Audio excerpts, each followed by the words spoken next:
It's been just over a year since renovations began at one of Nanaimo's oldest malls, but phase one of the reconstruction at Port Place is almost complete. It's very challenging to do a redevelopment of an existing mall because you've got so many moving parts to it, and probably the most challenging part of it is that you've got tenants that are trying to stay open and operating during the course of construction. So our tenants and our customers have been very patient with us while we go through this. Port Place Mall began as a two-store strip mall back in 1952 when Safeway and Simpson Sears set up shop. An expansion in '67 turned it into an inside mall, and more space was added in the early '80s.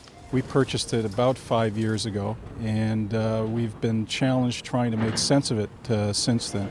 The old notion of an interior mall in a smaller format simply doesn't work anymore, so the solution is to demall it and to create something that has some retail excitement to it and a better look and feel than the old mall did. The first phase of this involved relocating tenants from the north portion to the south portion. So the BC Liquor Store and the Medi Arts Center and the CIBC were important tenants going forward that we wanted to retain, and we moved those in the first phase. And the saying, "what's old is new again," very much applies to the redevelopment. Half of the old mall is being demolished to make way for a modern type of strip mall, a two-story commercial center on the north side of the property that will be known as High Street. So I think one of the most unique features of this redevelopment is the creation of a street, basically, that will link Terminal to Front Street directly through the site. And what that will create is an opportunity for some very pedestrian-friendly street-front retail, and that will create the urban look and feel that we're after. And on the north side, for instance, we're going to have retail at grade with patios above for restaurant and pub uses, and mirror somewhat Commercial Ave, which was voted the most appealing street retail in the country recently. So that's a good model to follow, with hopefully some more contemporary design features and some additional uses that you wouldn't find on Commercial Ave.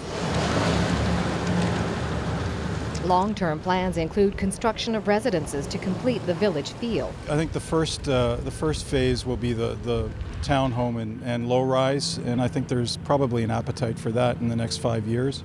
The high-rise is probably about 10 years out before we see strong enough demand in this market to support that construction. The old mall, where the main anchors Thrifty Foods and London Drugs are located, has a fresh new look. A West Coast facade of stone and wood now envelops the building, and the new TD Canada Trust branch will soon be finished. But High Street will take another 6 months or more to complete. We're not on time, we're not on budget. This is a $20 million redevelopment, which doesn't really net us a great deal of additional square footage at the end of the day in terms of retail. But it was important to do that, to position the shopping center to be a vital part of this downtown for the next 20 years. So we've taken a bit of leap of faith in this project, but we believe in the future of Nanaimo and in the downtown. First Capital Realty wants to encourage Nanaimo residents to come to Port Place and watch the progression from drawing board to reality. In Nanaimo for Shaw TV, I'm Annette Lucas.